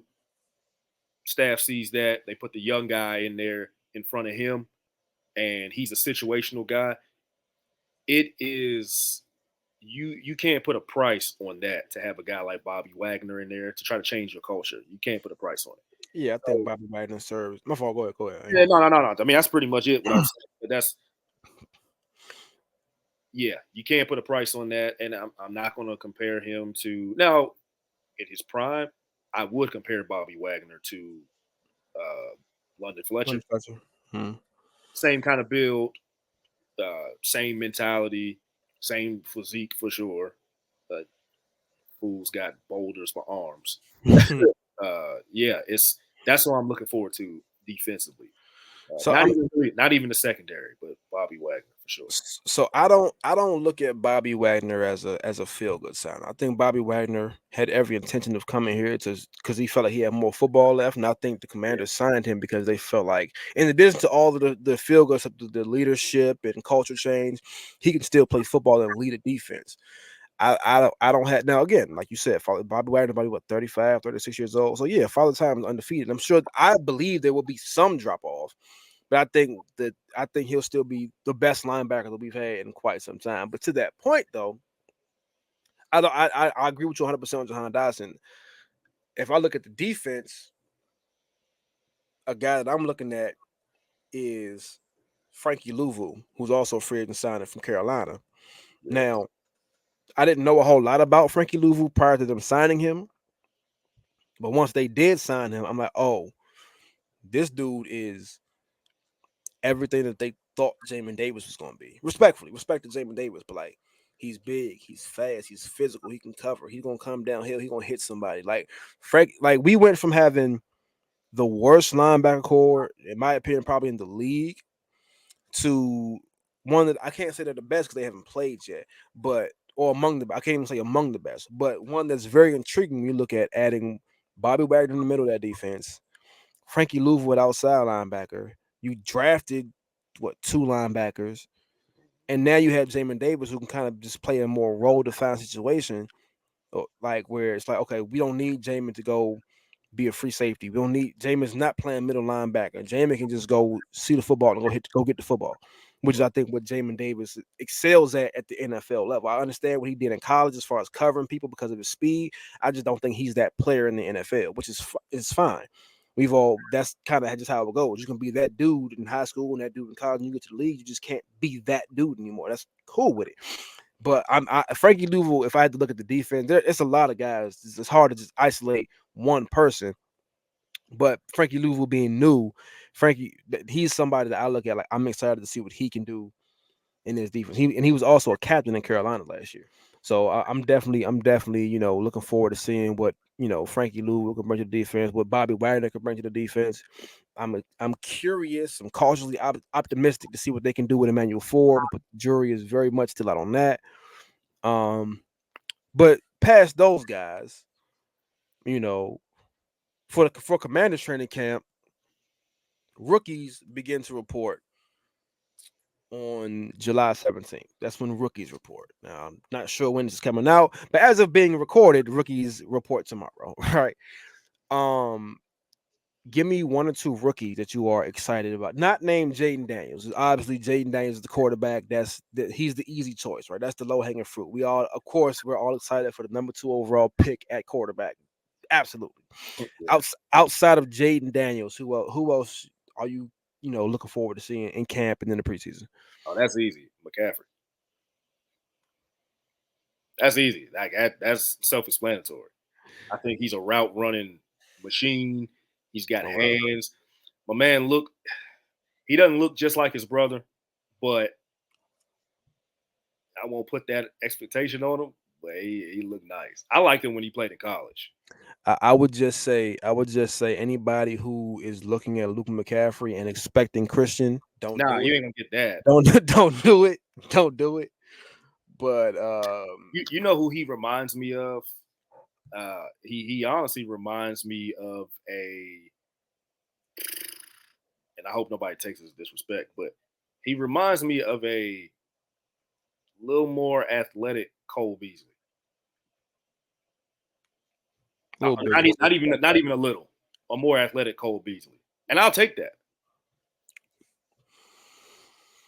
If we can get the level of production from Luke McCaffrey that the Cowboys got from Cole Beasley earlier in his career, I can completely live with that. Like 100% live with that. I think again to the people who are looking at Luke McCaffrey and expecting either Christian McCaffrey, which we know is not going to happen, or even you know Puka Nakua, who nobody knew was going to happen, just being like a middle to late round pick, a receiver, and be like, oh, he gonna come out of nowhere. I think you're doing yourself a disservice, and you're setting yourself up for failure. I think Luke McCaffrey will be fine. He'll be serviceable. I think he'll probably be like your number 3, number 4 receiver. But I don't foresee him, setting the world on fire by any stretch of the imagination. Now, if he does it, hey, I'll be doing backflips in section 103. But I just don't see it now. Well, go ahead. You can further elaborate on Luke if you want to. No, It's just route Luke running McCaffrey. machine. Yeah, route running machine. That's what matters. That's what we need because he's the type of dude that eventually he's the new wave. You know what I mean? In the new regime, I hate to say it, but eventually they start bringing in these new youngins that they're drafting, and now Uh, everybody else, little by little, it's time to go, and that's just part of the business, a part of the game. To me, he's a matchup nightmare, especially in this day and age. And that's another reason why I say it depends on what uh, Kingsbury does and how the mm, offense flows. Because if he can do some things like they did at Texas Tech, where they're singling up slot receivers and giving the defense looks where you have to man up a slot guy, I by his second or third year, it could be scary with him in the slot. that's cool. Okay, so my two guys, I got two. I got two. They both play defensive back. Number one is Mike Saberstill from Michigan. I am. Listen, Nick Saban said that he was pound for pound the best player in the draft. Now he has to add that pound for pound because Mikey Saberstill is small. He's what 5'8", 5'7". He's a little dude, but as a cornerback who played receiver for 3 years at the University of Michigan. Not he was a part of the receiver group. He played wide receiver for 3 years. Like he was on the field producing as a wide receiver. So as far as the ball skills and being able to catch the football, that part is taken care of. But as a defensive back, he'll absolutely slot right in that at the nickel. You know what I mean? He's physical. He can attack the football. He's athletic, and he understands route concepts from playing wide receiver. I think when you look at Mike Saberstill, I look at him. I can't even think of another nickel off the top of my head right now. But when I look at him, like I think he may very well end up being the most productive player in the secondary, if assuming he starts, because the outsides are what they are. Assuming it's St. Juice and Forbes and whoever else kind of slots in out there, but in the slot, which is where a lot of NFL teams kind of start. They were a lot of teams work their offense from the inside out at this point. At least a receiver. I look at him to have a big season because I feel like he may get targeted early on, and his production will be so good, so high, even if it's not a high level of interceptions, but it's like, oh no, we're not messing with that little MF. We gonna go see what Forbes talking about. We gonna go see what St. Jude's talking about. I ain't whatever, bro. I ain't throwing nothing in there. Like if you think about somebody who can operate at cornerback with the legitimate mindset of a wide receiver. So he understands, okay, he's trying to set up this route. Okay, he's coming in here. Okay, I know if he's coming in here, that's going that way. And like I think that the added dimension of him playing wide receiver at a very high level, I don't think he'd have been an NFL wide receiver, but again, he did it in the Big Ten at the University of Michigan as a wide receiver. I think when you factor that into it, I think that's going to help him, tremendously, as an NFL wide receiver. How you feel about Mike?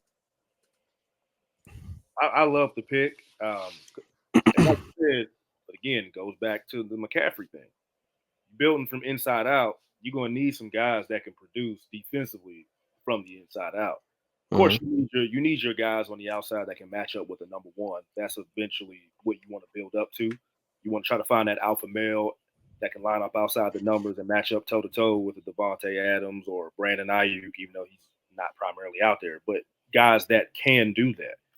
But these days, it's almost essential to have a slot corner or a nickel, dime, Yeah, absolutely. a dog, whatever you want to call it. Everybody has runs different defenses, but to Mhm. have a guy like that, you got to have it. If you don't have it, those are the defenses that struggle nowadays because that's when you see, I was about to call them Oakland. You see Vegas moving Devontae Adams to the slot, Mhm.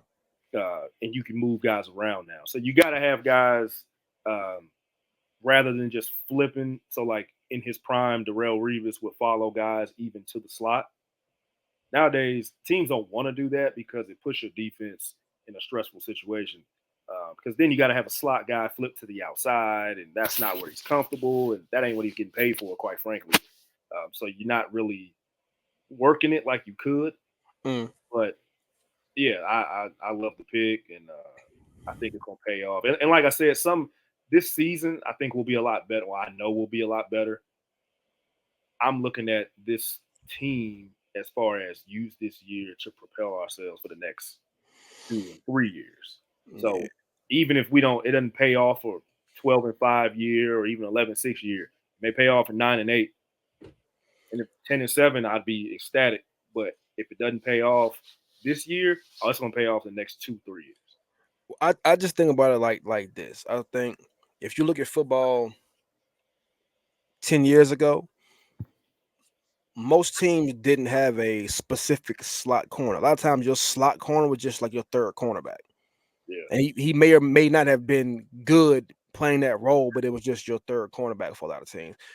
Mikey Sanders still is essentially he's not your third corner, he's your number one slot corner. You know what I mean? So like he's brought here to do that. I don't think he will ever line up as an outside corner, as a boundary corner, unless of course, like barring injury, which of course can happen. But he was bought into you are going to be our number one slot corner. Don't even worry about nothing out there. You go everything that comes inside, and especially like you say, a lot of teams now motioning, their top receivers into the slot and moving receivers around. It's not just you know where again the same concept. Years ago, your slot receiver was just like your third or fourth receiver. Nowadays, teams have oh no, this is my slot guy. I have an X, I have a Z. This is my slot. This is my number one slot receiver. He don't even have to worry about nothing out there. He is my number one slot receiver. And I saw when I look at Sarah still, I think he's just kind of like a sign of the times moving forward, and he allows you to do other things with your defense because you don't have to walk somebody down into the box and right. move guys around. He can just this is his job, and he can isolate and execute at this job. So like I said, I'm excited. I really next to Jaden Daniels for obvious reasons. Like Sam still is my like he's my number two as far as being excited to see play.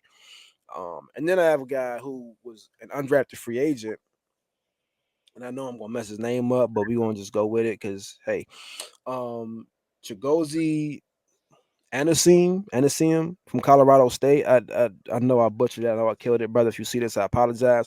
But he's an undrafted free agent that a lot of people had draftable grades on. I'm not sure why he wasn't drafted, but he's big. He's 6'1", 200 pounds. He's big. He's physical. He's fast. And the contract that he signed, like there was like teams were fighting for him after the draft. When he didn't get drafted, he had his pick of teams to play for, to sign with as a UDFA. He chose to come to the Commanders, which leads me to believe that he feels like he can not only earn a roster spot, but he's gonna get some playing time. Yeah.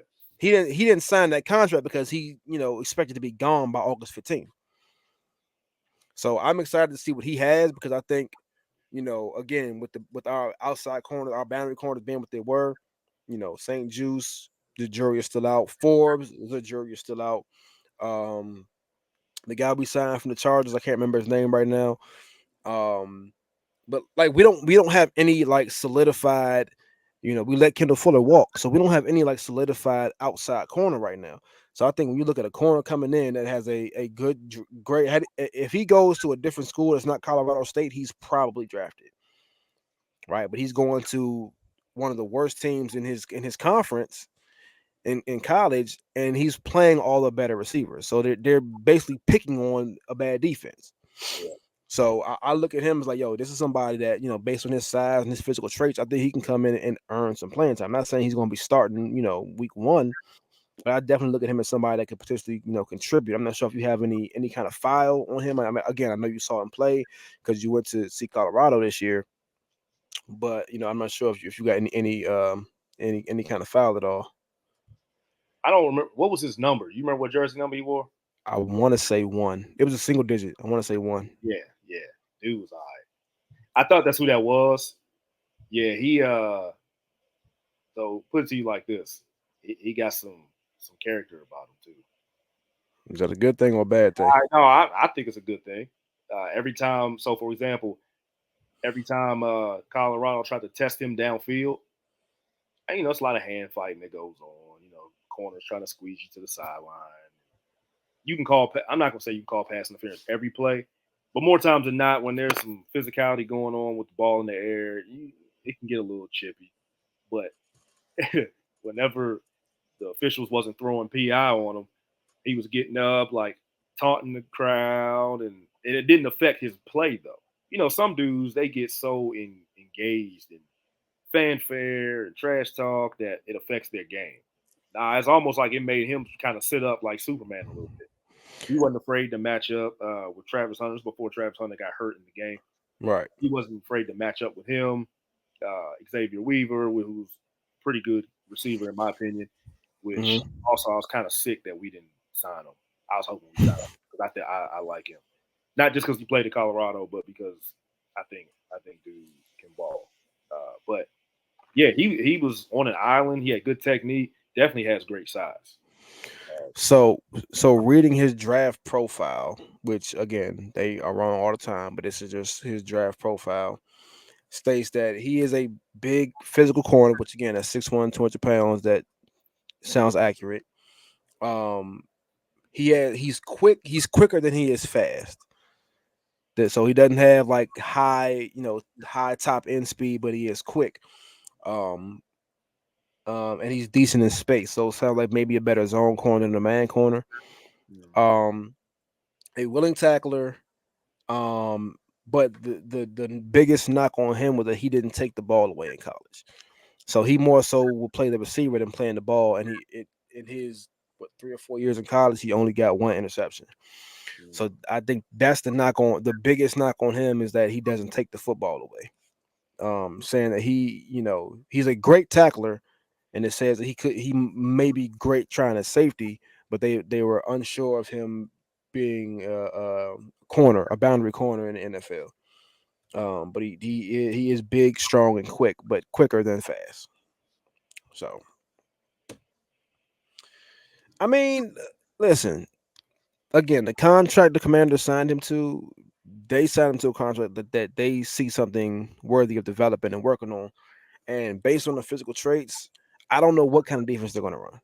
I don't know, but based on what we saw with, Deron Bland and Trayvon Diggs, they put their corners in a situation historically, put their corners in a situation to where they can take the football away. They can find the football, they can see the football, find the football, take the football away. Now I know this wasn't his strength in college, but again, I don't know what was being asked of him in college. Right. So maybe he wasn't being asked to or coached to take the football away. I know some defensive coordinators and defensive back coaches do that, where hey, we want you to play X, Y, Z, and don't worry about, you know what I mean. So Right. I that's that with him being undrafted. I mean, if it doesn't work out, it doesn't work out. You don't really lose anything on the back end. You didn't waste a pick. You know what I mean. He's probably going into camp like 6 or 7 on the depth chart anyway, just by nature of being. Well, I don't know because I don't know what our cornerback depth looks like right now, but uh, I'm excited to see what he has because he's somebody that I think could have a big preseason, um, and show and prove that he's worthy of being on this roster going into the regular season. So we'll see. We'll see. Anybody else that you want to, isolate, look at, talk about before we get about here? Nah. I'm smooth Oh, well, once again, man, training camp, training camp is right around the corner. It's here. It's not even around the corner. Teams are beginning to report to training camp. At this point, there are teams who will be on the field tomorrow, on the 18th, as we speak. So I'm excited. It's here, y'all. We've waited long enough. It is here. Just 2-3 weeks training camp. Hopefully everybody stays healthy, stays safe. Of course, going into preseason, you just want to evaluate and execute, and everybody stays healthy, both on my team and others. So we'll see. But real quick before we get up out of here, you had the opportunity to do something over the weekend, with the former player of yours. You mind giving the people a little quick, insight as what was going on? Yeah. So a young man, he's a grown man now, Right. who I used to coach back in his high school days. Lucky Jackson, who's currently a wide receiver for the Minnesota Vikings, had his first official, well, not even official, his first annual youth camp back in his alma mater, Lafayette High School in Lexington, Kentucky. And it was great to see my man out there. Like my man even signed my shirt. So I got an autograph from a guy that I used to coach. So that was a full circle moment for me. That was cool. And then watching him just sign shirts for all the campers, aka the kids. Mm. Everybody was out there ranging from first or second grade up until high school. Had them split up into different groups. We had different stations. Like I had a station where we some cones were set up, threw the kids a bubble screen, but I had the cones. Well, he had the cones lined up in like an oval shape, just so the kids. I just told them, run this way, turn around, I'm gonna underhand throw you the ball, and it's a bubble screen. They didn't know it was a bubble screen, but of course, got to simulate it. Got some bags right there. They high step over the bags, and we had another coach slash volunteer right there, and we take the bag, move it this way, whatever way we move the bag. Basic running back drills. Do a juke move. Just basic stuff like that, man. It was fun though. It was fun. It was a great turnout. It was cool to see. I never thought getting into coaching that wasn't even a goal of mine to Mm. coach a dude and try to see him go to the league. I never anticipated that.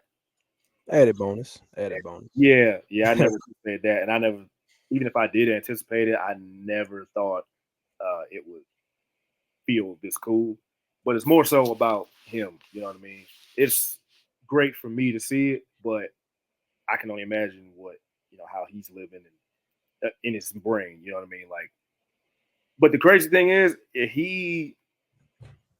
I don't think he has even thought about it. Like, damn, I'm in the league. Nah, he's so focused and locked in because he has an opportunity to try to make a roster. He has a good chance to make the roster, the active roster. He was on the practice squad a lot last year, Mm. and he's got a legit chance. Also played for the DC Defenders here in the city, Yes, so also shout out to the team. in then XFL, now Mhm. UFL. It was cool, man. It was cool to see.